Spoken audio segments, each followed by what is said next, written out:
Logan the Layman Critic here. This review is for Wicked City. It's an OVA from 1987 and it's directed by Yoshiaki Kawajiri.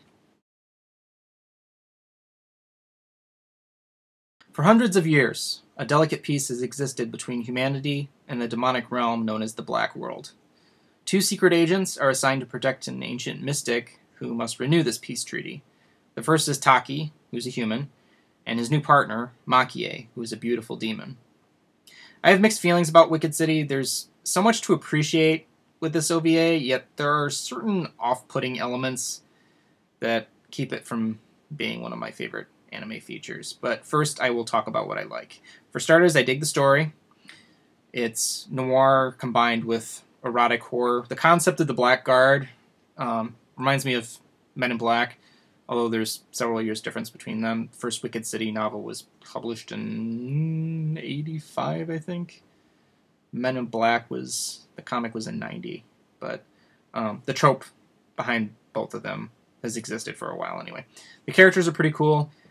Taki's got the hard-boiled lady killer angle covered, and Makie is the femme fatale. She's my favorite character in the movie.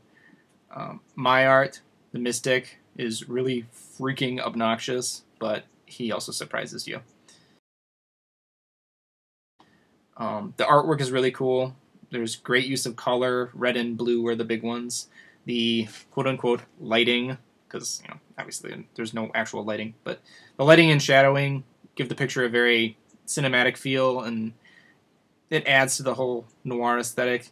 Contrast is a big thing with Wicked City. There's the colors and lighting and all of that, but there's also certain design choices that reflect contrast. Mayart, for example, is very cartoony looking, where all the other characters' designs are fairly realistic. The monsters are pretty cool as well. The Spider Woman with vaginal teeth is the standout of the bunch.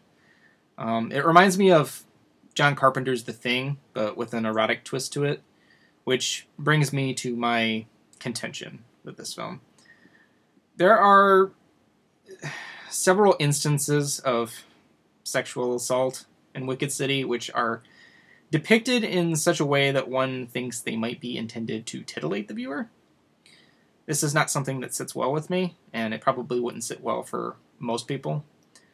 I haven't ruled out the possibility that the director was attempting some sort of mind game with the audience and tried making them horrified at their arousal or even the thought of arousal, which in some twisted way makes the movie more scary because it's forcing us to confront our own darkness. Then again, it's very likely that I'm just reading too deeply into this movie. Whatever the intent, these scenes are very denigrating toward women. Wicked City is a very good OVA, but it's not for the faint of heart by any stretch. It's not something that I could necessarily recommend, even to adults. My advice would be to check out more opinions before deciding on watching it, because it isn't for everyone. So there's my 2 cents. Thanks for watching.